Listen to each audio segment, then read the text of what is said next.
नमस्कार, जय हिंद दोस्तों। मैं आज आपके सामने लेके आया हूँ कारगिल दिवस 26 जुलाई 1999 को कारगिल में हमने कैसे विजय फतेह करी, कैसे हमने पाकिस्तान को उसकी नापाक हरकतों का मुंहतोड़ जवाब दिया और कैसे हमने भारत को एक भविष्य में होने वाले बड़े युद्ध से बचाया। क्योंकि ये युद्ध हो सकता था कि बड़ा रूप ले लेता, क्योंकि इस युद्ध में केवल दोनों सेनाएँ ही लड़ी थी, आम नागरिकों को इस युद्ध में इंक्लूड नहीं किया गया था। तो मैं आपको पृष्ठभूमि के रूप में बताता हूँ। सबसे पहले 1999 फरवरी के घटना है। फरवरी 1999 में अटल जी, उस टाइम में प्रधानमंत्री थे हमारे अटल बिहारी वाजपेयी जी। अटल बिहारी वाजपेयी जी पाकिस्तान जाते हैं और पाकिस्तान जाने से पहले उन्होंने भारत और पाकिस्तान के बीच में एक बस सेवा शुरू की। लाहौर तक वो बस सेवा जाती थी, बस सेवा शुरू की। अटल जी उसी बस के अंदर सवार होकर पाकिस्तान गए थे। जैसे ही पाकिस्तान गए, वो वहाँ पे पाकिस्तान ने बहुत ही अच्छा स्वागत किया। जैसी हरकतें होती है कमज़ोरों वाली, पूरी हरकतें उन्होंने करी। पाकिस्तान ने वहाँ जैसे ही अटल जी गए पाकिस्तान में जाके अटल जी को 22 तोपों की सलामी दी गई। 22 तोपों की सलामी अपन ने देखा है कि हमारे राजा महाराजाओं को पहले अंग्रेज़ देखते थे और बड़ा खुश कर देते थे। वही अटल जी के साथ इन्होंने किया, लेकिन अटल जी को पता नहीं था कि अंदर ही अंदर ये क्या खिचड़ी पका रहे हैं। मैं एक दो फैक्ट बता दूँ कि उस टाइम में पाकिस्तान के प्रधानमंत्री थे नवाज़ शरीफ थे और पाकिस्तान की सेना के जनरल थे परवेज़ मुशर्रफ। इस युद्ध का अगर किसी को श्रेय दे तो नवाज़ शरीफ को तो अगर 10% देंगे हम, 90% जो श्रेय जाएगा वो जाएगा परवेज़ मुशर्रफ को, क्योंकि सेना के प्रमुख जनरल वही थे। जनरल थे परवेज़ मुशर्रफ और पूरे युद्ध का श्रेय अगर अपन देवे तो उन्हीं को जाता है। परवेज़ मुशर्रफ ने ही इस युद्ध की रणनीति तैयार करी थी कि कैसे युद्ध किया जाएगा। हुआ क्या था कि जैसे ही फरवरी से अटल जी बस सेवा से वापस आए, अटल जी को ऐसा लगा, एक कवि हृदय अटल जी का था, उनको लगा कि पाकिस्तान को हमें एक ऐसा मौका अवश्य देना चाहिए कि वो सुधरे। क्योंकि नापाक लोग, नापाक इरादे इनके होते हैं ना, ये कभी नहीं सुधरते, चाहे आप कितना भी प्रयास कर लो नहीं सुधरेंगे ये। लेकिन फिर भी अटल जी चाहते थे कि भारत और पाकिस्तान के रिश्ते सामान्य होने चाहिए, क्योंकि एक ही देश का विभाजन हुआ। हमने देखा 47 में विभाजन होता है। विभाजन होने के बाद से भारत के ही रिश्ते कभी भी सुधरे नहीं थे। जब 1998 में भारत ने और परमाणु परीक्षण किया अटल जी के नेतृत्व में, तो भारत और पाकिस्तान दोनों ही परमाणु संपन्न देश बन गए। अगर दोनों परमाणु संपन्न देश यदि युद्ध करेंगे तो भयानक हानि होगी और हो सकता है कि ये तृतीय विश्व युद्ध का रूप भी ले लेता। होता क्या है कि मैं बात कर रहा हूँ कारगिल ज़िले जो पीओके के ऊपर स्थित है। पीओके वो हिस्सा है जो हमारा पाकिस्तान ने ले लिया था 1947 से 50 के बीच में। पाकिस्तान ने कब्जा कर लिया था हमारे पीओके के ऊपर, पाक ऑक्यूपाइड कश्मीर जिसे कहेंगे। तो अभी भी ये प्रेजेंट में हिस्सा उन्हीं के पास है। हिस्सा हमारा है, भारत का एक अभिन्न अंग है, जम्मू कश्मीर का हिस्सा है, लेकिन पीओके को उसने ले लिया था पाकिस्तान ने हमारे से। पीओके में एक ज़िला है कारगिल ज़िला, और कारगिल ज़िले की ये घटना है। कारगिल ज़िले में क्या होता है, टेम्परेचर नॉर्मली होता है -40 -50, इतना टेम्परेचर होता है कि वहाँ जीवन जीना बहुत मुश्किल है। होता क्या है कि सामान्य जैसे ही सर्दियाँ स्टार्ट होती है अक्टूबर नवंबर, और भारतीय फौज इन चोटियों से नीचे उतर आती है। द्रास में जो चोटियाँ स्थित है, इन चोटियों के नाम अपन देखेंगे, तोलोलिंग 15140, टाइगर हिल, ऐसी बहुत सारी चोटियाँ। चोटियों को क्या है कि पॉइंट के नाम से याद किया जाता है, उनकी कितनी ऊंचाई है उसके हिसाब से याद किया जाता है। पहुँच करेगी। तो दोस्तों होता क्या है कि अमूमन अक्टूबर में जैसे ही सर्दियाँ स्टार्ट होती है भारतीय फौजी इन चोटियों से नीचे उतर आते हैं। नीचे उतर के आते हैं, उधर से पाकिस्तान के फौजी उधर की रखवाली कर रहे हैं, तो वो भी नॉर्मली नीचे चले जाते हैं। लेकिन इस बार पता नहीं पाकिस्तान वालों के दिमाग में परवेज़ मुशर्रफ, उनके सेना प्रमुख ने क्या ऐसा फिट किया, इतनी नापाक हरकत करी। इन्होंने क्या किया, जैसे ही भारतीय सैनिक इधर से नीचे आए उन्होंने उधर से चढ़ना स्टार्ट कर दिया। उधर से चढ़ के इन पूरी चोटियों पर, कारगिल जिले की जितनी चोटियाँ थी, जितने पॉइंट थे, उन पर सब पे कब्जा कर लिया। बंकर जो बने हुए थे, ऐसा कहा जाता है, परवेज़ मुशर्रफ ने बताया था कि 140 बंकरों पर भारतीय फौजियों की जगह पाकिस्तानी फौजी आ गए। 140 संख्या बहुत बड़ी होती है। इन 140 संख्याओं के अंदर ये पहाड़ के ऊपर थी और हर एक की ऊंचाई 18,000 फीट से ऊपर, 18,000 फीट से ऊंचाई कारगिल की चोटियों की इनकी ऊंचाई थी। और जब इनसे एक सेकंड, जिन 140 चोटियों पे, जिन 140 पोस्ट कहेंगे अपन इनको, पोस्ट पे पाकिस्तान ने कब्जा कर लिया था, पाकिस्तान के सैनिकों ने कब्जा कर लिया था। उन्होंने क्या किया, उसी सर्दी के अंदर ऊपर चढ़ के सैनिक रसद सामग्रियाँ पहुँचा दी, हथियार पहुँचा दिए, मोर्टार पहुँचा दिए, बम पहुँचा दिए, और छोटी मोटी स्ट्रिगल मिसाइलें, स्ट्रिगल जो मिसाइल होती है स्ट्रिंगर मिसाइल, उसको कंधे पे रख के और फिर चलाया जाता है। तो ऐसे करके उन्होंने क्या कर दिया, उन बंकरों में अच्छा खासा हथियारों का जखीरा इकट्ठा कर लिया। अब बात करते हैं अपन, होता क्या है कि एक ग्वाला यानी कि जो गाय चलाने वाला था, वो ग्वाला उधर से अपनी जानवरों को चराने के लिए जाता है इन कश्मीर वाली चोटियों के अंदर, कारगिल वाली चोटियों में, कारगिल ज़िले की चोटियों में जैसे ही वो जाता है तो उसने क्या देखा कि ऊपर चोटियों पे पाकिस्तानी फ़ौजी बैठे हैं। अब पाकिस्तानी फ़ौजी को उनकी ड्रेस से पहचान लिया, डाडी का जो होता है लेवल उससे पहचान लिया। उसने ये जानकारी नीचे आके अपने फ़ौजियों को दी, इंडियन आर्मी को दी। इंडियन आर्मी मस्त थी कि वापस अक्टूबर नवंबर में तो वापस नीचे आए थे और मई जून में वापस जाएंगे, तब तक ये निश्चिंत थे। लेकिन जब उनको पता चलता है भारतीय फ़ौजियों को कि वहाँ पे अमेरिकी फ़ौजी आके बैठ चुके हैं, 140 पोस्टें हमारी जा चुकी है, तो भारतीय फ़ौजियों ने क्या किया, 5 मई को, अब मैं आपको बताता हूँ कहाँ से युद्ध की स्टार्टिंग होना शुरू होती है। सबसे पहले फरवरी में अटल जी जाके आए हैं पाकिस्तान, और पाकिस्तान ने भरोसा दिलाया है कि हम आगे से ऐसी कोई हरकत नहीं करेंगे। 5 मई को भारत की एक पेट्रोलिंग पार्टी जाती है। पेट्रोलिंग पार्टी आप जानते ही हो, जो बॉर्डर के ऊपर क्या करती है, थोड़ी पेट्रोलिंग करती है। उधर से पाकिस्तान की आर्मी भी पेट्रोलिंग करती है और हम भी पेट्रोलिंग करते हैं। तो जैसे ही पेट्रोलिंग पार्टी वहाँ गई, 5-7 जनों का ग्रुप बनाया था, उनमें उनका लीडर था सौरभ कालिया। सौरभ कालिया नाम से एक फौजी था कमांडर, वो उनका लीडर करके वहाँ गए थे। जैसे ही वो वहाँ गए आगे, उन्होंने देखा पूरी मामला उल्टा हो चुका है, हमारी जितनी भी चोटियाँ हैं कारगिल ज़िले वाली सब उनके कब्जे में है। जैसे तोलोलिंग हो गई, 5140 हो गई, टाइगर हिल हो गई, और भी चोटियाँ थी, ये प्रमुख थी, इनमें ज़्यादा युद्ध हुए थे। जब उन्होंने देखा कि ये चोटियाँ उनके पाकिस्तानियों के कब्जे में आ चुकी है, तो कब्जे में आने के बाद उस हमारे जो पेट्रोलिंग पार्टी के प्रमुख थे सौरभ कालिया, उन सौरभ कालिया को उन्होंने गिरफ्तार कर लिया। सौरभ कालिया को गिरफ्तार करने के बाद पाकिस्तान ने अपनी जो इतनी गलत हरकत करी, मैं आपको बता दूं कि सौरभ कालिया के शरीर के साथ इतने जख्म दिए गए कि उनको ऐसे मारा गया जैसे चिथड़े उड़ा दिए उनके। उन शहीदी की हद होती है। सौरभ कालिया को जो भारत माता की सेवा करने का तोहफा मिला, शायद इतना ऐसा तोहफा किसी को ना मिले। ऐसी हालत करी उन पाकिस्तानियों ने सौरभ कालिया के साथ, सौरभ कालिया की बॉडी को बोरी में डाल के लाया गया, इतने जख्म दिए, शरीर के अंग के टुकड़े टुकड़े कर दिए। जैसे ही भारतीय फौजी वापस आते हैं, पता चलता है कि पाकिस्तानियों ने कब्जा कर लिया हमारी चोटियों पे। अब मैं घटना का जिक्र कर रहा हूँ 19 मई को। 19 मई 1999 को भारत सरकार ने पहली बार ऑपरेशन विजय स्टार्ट किया और भारतीयों ने ये घोषणा करी कि हमारा कश्मीर का कारगिल चोटियों वाला कारगिल ज़िला पाकिस्तानियों के कब्जे में है। 19 मई 1999 को भारतीय की थल सेना, इंडियन आर्मी ने ये ऑपरेशन स्टार्ट किया। रोक एक सेकंड। अब जो बात कर रहे हैं हम ऑपरेशन विजय स्टार्ट हो गया 19 मई 1999। अब इस ऑपरेशन विजय में दिक्कत क्या थी, आप एक बार थोड़ा सा सोचना। पाकिस्तानी आर्मी बैठी है 18,000 फीट ऊपर।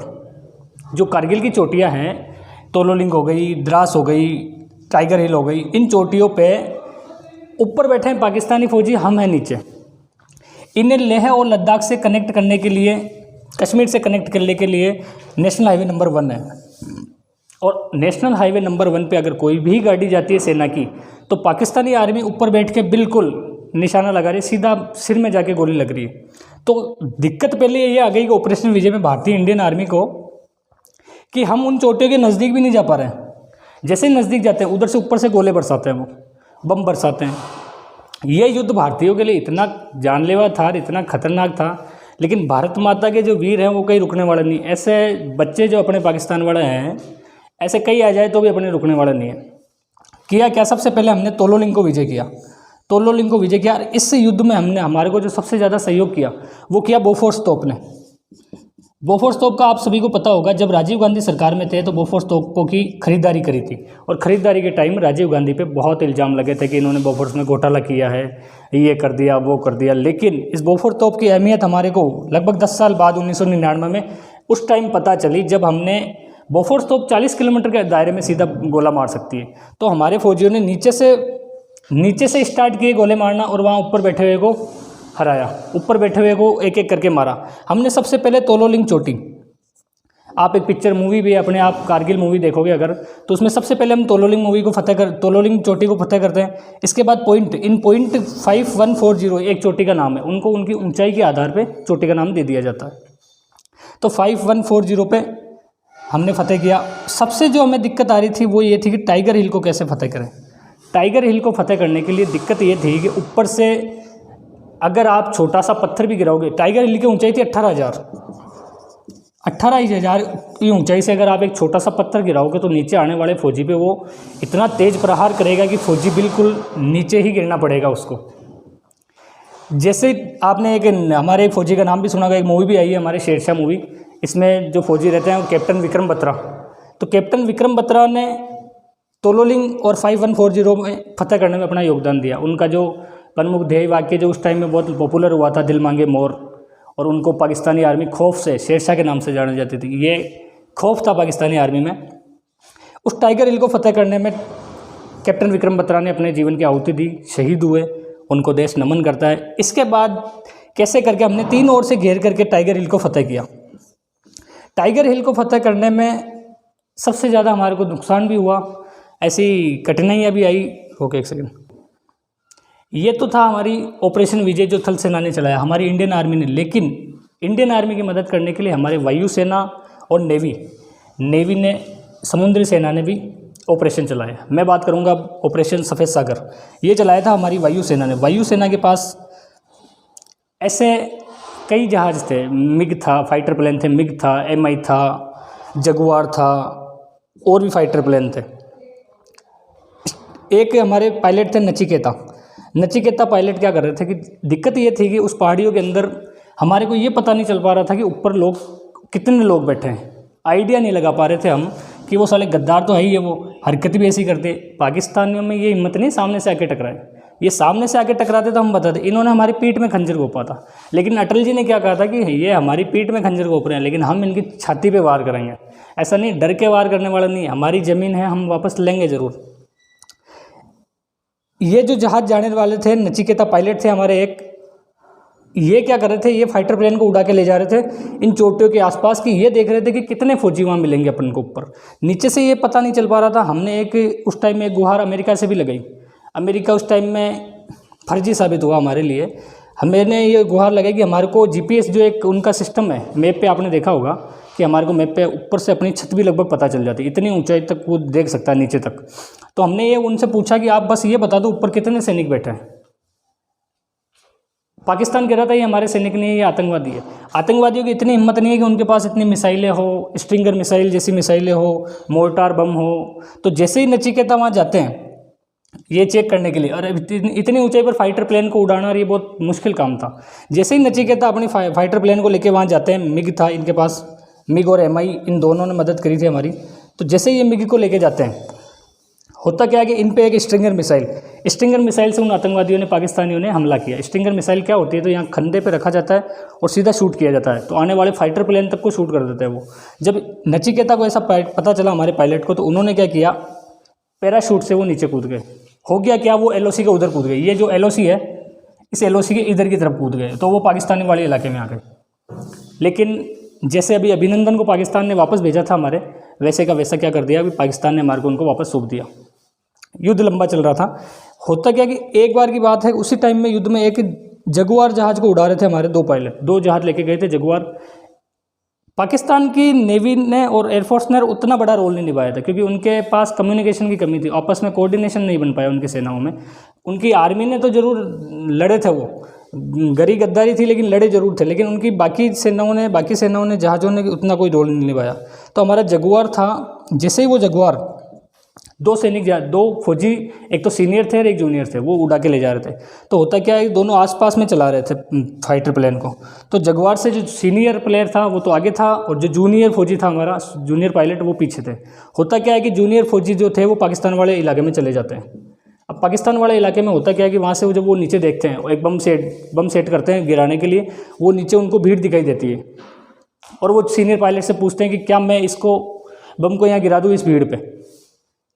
अगर वो गलती कर देते उस दिन, तो ये युद्ध है ना बहुत बड़ा रूप ले लेता। हो सकता है कि वो उस दिन फिर ये युद्ध भारतीयों के सिविल और पाकिस्तानियों के लिए हो सकता है कि ये तृतीय विश्व युद्ध होता। क्योंकि आपने देखा होगा जब वर्ल्ड वार फर्स्ट हुआ था, तो ऑस्ट्रिया के एक राजकुमार की हत्या कर दी जाती। उस राजकुमार की हत्या करने के चक्कर में ये वर्ल्ड वार फर्स्ट हुआ। मैं बात कर रहा हूँ उस टाइम की, जब जहाज़ को उन्होंने नीचे देखा कि भीड़ है, उस भीड़ के अंदर पाकिस्तान का प्रधानमंत्री नवाज शरीफ था और पाकिस्तान का सेना प्रमुख जनरल परवेज मुशर्रफ थे। परवेज मुशर्रफ पर सेना प्रमुख मर जाए कोई दिक्कत नहीं, युद्ध होता है, मरे ही है, लेकिन अगर नवाज शरीफ उस दिन उसके अंदर मर जाता, अगर भारतीय फौजी, अगर पायलट उसको गिरा देता और अगर वो मर जाता पाकिस्तान का प्रधानमंत्री नवाज शरीफ, तो उस दिन हेडक हो जाती शायद। और वैसे हेडक तो क्या करेंगे, अपन ने उनको हराया ही है, उनकी इतनी औकात नहीं है कि हमारे से युद्ध जीत लेते। साला एक ऊँट के मूतने से रेगिस्तान में कोई बाढ़ नहीं आती है, तो ऐसा कुछ कर नहीं सकते थे। लेकिन एक विश्व लेवल पे हमारी थोड़ी साख गिर जाती। हम युद्ध खुद ने स्टार्ट नहीं किया, वो आए थे, हम केवल उनको हमारे इलाके से वो पीछे हटाने धकेलने के लिए युद्ध लड़ रहे हैं। हमने आगे होके पैर भी नहीं करी, आगे होके वही आए हैं। वहाँ से ये एक थोड़ा सा घटा, बोफोर्स तोप थी हमारी, मदद करी। इधर आते हैं अपन, तो नेवी ने ऑपरेशन तलवार चलाया। ऑपरेशन तलवार चलाया तो ऑपरेशन तलवार में क्या है थे कि यहाँ पे हमारे इस जगह पे अरब सागर है, इस वाले गुजरात वाले तट पे, यहाँ से हमने एक ब्लॉक चेन बनाई बिल्कुल जहाज़ों की, और जहाज़ों से हमने पाकिस्तान की रसद सामग्री रोक दी। पाकिस्तान में ये मान के चलिए आप लगभग 6 दिनों का राशन बचा था, 6 दिनों का राशन, वो 6 दिनों का पेट्रोल बचा था। अगर अब हमने उस सेन को नहीं रोका होता तो पाकिस्तान सरेंडर करने के लिए तैयार नहीं होता। पाकिस्तान की उस वजह से थोड़ी बहुत कमज़ोर हुई। तो दोस्तों हमने नेवी की मदद से ऑपरेशन तलवार चला के उनकी रसद सामग्री और भी कई तरह की पेट्रोल सामग्री सब रोक दी, उससे उनकी कमर टूटी। अब मैं बात कर रहा हूँ, लगभग बात होती है 4 जुलाई के आसपास। युद्ध स्टार्ट हुआ था 19 मई को, लेकिन अभी तक युद्ध बंद नहीं हुआ है। 4 जुलाई को पाकिस्तान के प्रधानमंत्री नवाज शरीफ जाते हैं अमेरिका। उनको अमेरिका से मदद थी, कि अमेरिका से उम्मीद थी कि वो हमारी मदद करेगा, लेकिन अमेरिका ने सीधा पूछा कि आपकी नॉर्दर्न इन्फेंट्री कहाँ है, कि हमें उनकी नॉर्दर्न इन्फेंट्री हमारे यहाँ कारगिल में घुसी हुई थी। तो उन्होंने स्वीकारा कि सबसे पहले युद्ध की शुरुआत आपने की है, तो ऐसे करो आप पीछे उठा लो अपनी सेना को। तो अमेरिका के कहने पे उसने सेना पीछे उठा ली। वहीं दूसरी तरफ जनरल परवेज मुशर्रफ गया था चीन से मदद मांगने, लेकिन चीन ने मना कर दिया। 16 जुलाई तक आते आते हमने इनको धक्के दे के भगा दिया यहाँ से। ऐसे नहीं है कि ये खुद गए हैं मर्जी से, इनको धक्के दे के भगाया 16 जुलाई तक। लेकिन फिर भी हमने कंप्लीट युद्ध की जब समाप्ति की घोषणा करी, वो करी थी 26 जुलाई को। इसीलिए आज के दिन हम ये मना रहे हैं। एक बात ये जो कि पूरा युद्ध मैंने आपको समझाया, इसमें यह है कि युद्ध में चलो हमारी सीमा में ये तो घुसे ही हैं। इनकी पाकिस्तानियों की 47 के बाद से ये नज़र रही। सबसे पहले 47 में इन्होंने घुस के पीओके पे कब्जा कर लिया, उसको अपन आज तक नहीं छुड़ा पाए। ये अपने को ध्यान रखने की बात है कि हमारा हिस्सा अभी भी पाकिस्तानी कंट्रोल में है। पीओके जिसे हम कहते हैं, उसे कभी ना कभी छुड़ाना, और हो सकता है भविष्य में कोई ना कोई सरकारें आएगी और ऐसा काम करेगी। लेकिन यहाँ दिक्कत ये है कि जब हम अक्टूबर नवंबर में नीचे उतर आते हैं, अभी प्रेजेंट में ऐसा नहीं है, लेकिन उस टाइम में हमने गलती करी थी। जब हम नीचे आते हैं तो पीछे का क्या सिस्टम रह रहा है हमारे को ये पता ही नहीं है। हमारी जो इंटेलिजेंस है, जासूस है, हमारे बड़े बड़े जो रो अधिकारी हैं बैठे हैं, उनका ये काम था कि आप पीछे निगरानी रखो जासूस बन के कैसे भी करके कि हमारी सीमा में तो कोई नहीं घुसा रहा है। हमने इन जासूस फेलियर, सेना की फेलियर नहीं है, सेना ने उनको अच्छे तरह धो धुआ के भगाया यहाँ से। वो खुद भी नहीं पीछे हटते तो भी उनके जूत दे के भगाते अपन। हमने इस चक्कर में 1962 का युद्ध लड़ना पड़ा हमारे को, 1984 का युद्ध इस चक्कर में लड़ना पड़ा। हमारे इंटेलिजेंस फेलियर को पता ही नहीं है। 84 के बाद में हमने 1999 का युद्ध लड़ा, ये भी पता ही नहीं है। सबसे बड़ा हमला 2008 में इन्होंने किया मुंबई पे। मुंबई के अंदर पाकिस्तानी लड़ाके आके रह गए, तो भी हमारी इंटेलिजेंस को पता नहीं। तो इस युद्ध को अगर अपन देखें थोड़ा बहुत पाकिस्तानियों का, तो इसमें पूरा योगदान नहीं है। नवाज शरीफ, परवेज मुशर्रफ, उनकी मक्कारी तो सामने आती है, लेकिन कुछ हद तक हमारी जो इंटेलिजेंस फेलियर थी वो भी इसमें साफ निकल के आती है कि हमने काम सही से नहीं किया। क्योंकि सेना की जिम्मेदारी तो बॉर्डर की निगरानी रखना है, लेकिन ये पहाड़ी इलाके ऐसे हैं, यहाँ पे इतनी बर्फ गिरती है, तो हो सकता है सैनिक थोड़ी सी चूक हो जाए। गुंजाइश तो नहीं है चूक होने की, लेकिन फिर भी हो सकता है। तो दोस्तों, इस तरह से मैंने आपको ये बताया कि कैसे पाकिस्तानी आर्मी हमारे एरिया में घुसी, वापस हमारे सैनिकों ने, हमारे फौजियों ने, हमारी सरकारों ने कैसे उनको भेजा वापस। उस अटल जी जो हमारे प्रधानमंत्री थे, उनको शायद उस टाइम से सीख मिल गई कि जो नकटी औलादें होती है वो नकटी रहेगी हमेशा, चाहे आप कुछ भी कर लो। वो ऐसे नापाक के हरकतें करते हैं, वो हमेशा करेंगे। लेकिन हमने सीख लिए। अब जो हमारी अभी प्रेजेंट की सरकारें हैं, उन्होंने बहुत अच्छे रक्षा उपकरण हमारे लिए फौजियों के लिए बनाए हैं कि वहाँ वो हमारे लिए टाटा काम कर रहे हैं, इसमें लिए DRDO काम कर रहा है, इसके लिए इसरो काम कर रहा है। इतने अच्छे हमने GPS सिस्टम हमारा लगाया है कि अब हमारे को वहाँ फौजी को रखने की ज़रूरत नहीं, हम ऊपर से निगरानी कर सकते हैं। रोक यार। तो दोस्तों, इस हिसाब से हमने आपको पूरा युद्ध मैंने बताया। आपको कैसी लगी युद्ध की जानकारी ज़रूर कमेंट्स में लिखें। आपको और कौन से युद्ध की जानकारी चाहिए, मैं आपकी सेवा में हमेशा तैयार हूँ। जय हिंद, जय भारत दोस्तों।